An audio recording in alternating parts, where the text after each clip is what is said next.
મહાનગરપાલિકાના કમિશનરને ધારાસભ્ય કુમાર કાનાણીએ પત્ર લખી રેસિડેન્શિયલ વિસ્તારોમાં કમર્શિયલ અને ઇન્ડસ્ટ્રીયલ એક્ટિવિટી શરૂ થઈ હોય તો તેને તાત્કાલિક બંધ કરાવવા સાથે પ્રાથમિક મુદ્દાઓ પર રજૂઆત કરી. લોકહિતના પ્રશ્નોને વાચા આપવાને લઈ ફરી એમએલએ કુમાર કાનાણી ચર્ચામાં આવ્યા છે. કુમાર કાનાણીએ સુરત મહાનગરપાલિકાના કમિશનરને પત્ર લખી જમીન સ્તર પરની હકીકત જણાવી હતી. સુરતના વરાછામાં રેસિડેન્શિયલ વિસ્તારમાં કમર્શિયલ અને ઇન્ડસ્ટ્રીયલ એક્ટિવિટી શરૂ થઈ હોવાની વાત પત્રમાં જણાવી હતી અને કહ્યું હતું કે રેસિડેન્ટ વિસ્તારમાં કામગીરીના કારણે લોકો મુશ્કેલીમાં હોવાનું પણ જણાવ્યું હતું. આ ઉપરાંત સુરત શહેરમાં ભેળસેળી અને નકલી ખોરાક બનાવતા લોકો બેફામ બન્યા હોવાની પણ વાત તેમને પત્રમાં કરી હતી. તો બજેટમાં થતા વાયદાઓની વાત કાગળ પર જ હોવાની વાતનો પણ ઉલ્લેખ કર્યો હતો. મહિલાઓ માટે પિંક ટોયલેટ, તાપી નદી પર અશ્વિની કુમાર પુલપાડા અને ઉત્તરાયણને જોડતો રિવર બ્રિજ, શહીદ સ્મારક અને લાલ કિલ્લાના લાઇટ શોનું આયોજન, 5 પાંડવના ઓવારા, તેમાં 3 પાનના વડના વિકાસની વાતો તેમજ ચોમાસા દરમિયાન દર વર્ષે આવતા ખાડીપુરના નિરાકરણની વાતો માત્ર ખાડી પર જ હોય તેવું તેમણે જણાવ્યું હતું.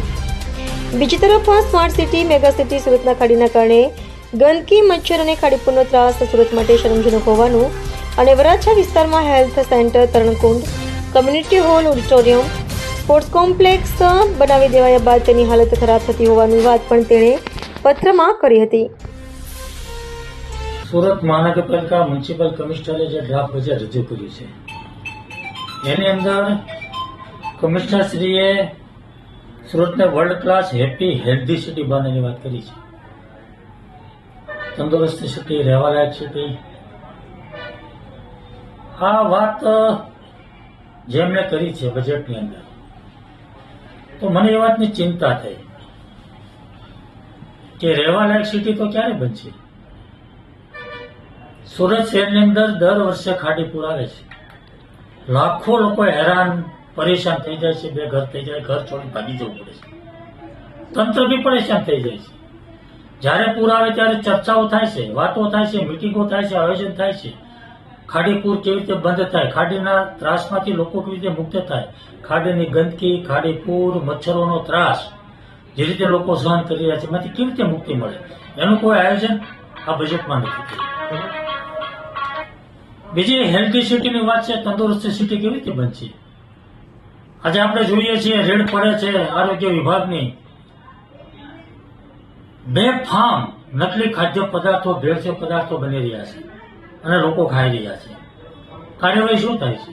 રેડ પડે, દંડ થાય, સેમ્પલ ફેલ થાય, એકાદ દિવસ કદાચ પોલીસ કેસ કરે કોઈકમાં તો એકાદ દિવસની અંદર જામીન મળી જાય, છૂટી થાય, ધંધો શરૂ થાય છે. કઈ દુકાન બંધ થઈ, કોના ધંધાઓ બંધ થયા ડુપ્લિકેટના. એટલે હેલ્ધી સિટી કેવી રીતે બનશે એની કોઈ ચિંતા નથી. મારો વરાછા રોડ 45-50 વર્ષથી 50 વર્ષથી રહેણાંક વિસ્તાર છે. બેફામ રીતે કોમર્શિયલ બની રહ્યું, ઇન્ડસ્ટ્રીયલ બની રહ્યું છે. જ્યાં લોકો 45-50 વર્ષથી રહે છે એની અંદર ગોડાઉનો બને, ઇન્ડસ્ટ્રી બને, દુકાનો બને, કારખાનાઓ બને. કેવી રીતે લોકો રહે છે? આજે વરાછા રોડને લોકોને વરાછા રોડ છોડીને ભાગી જવું પડે એ પરિસ્થિતિ નિર્માણ થઈ છે. કોના પાપે થયું છે? લોકો કેવી રીતે સુખીથી રહી શકશે, કેવી રીતે રહેવાલાયક સિટી બનશે? અમારા પ્રશ્ન મહિલા સુરક્ષાની વાત થઈ છે. પિંક ટોયલેટ મહિલા સુરક્ષા માટે સારી વાત છે, કઈ વાંધો નથી. પરંતુ વર્ષોથી હું કહું છું કે સુરત મહાનગરપાલિકાની ચાલતી BRTS બસ અને સિટી બસની અંદર મહિલાઓની સુરક્ષા નથી. અનેક વાર છેડતીના બનાવો બને છે, વિડીયો વાયરલ થાય છે. તો મેં અનેક વાર કીધું છે કે મહિલાઓ માટે બસ અલગ હોવી જોઈએ. એમાં કોઈ મહાનગરપાલિકાને ₹1 ખર્ચો નથી.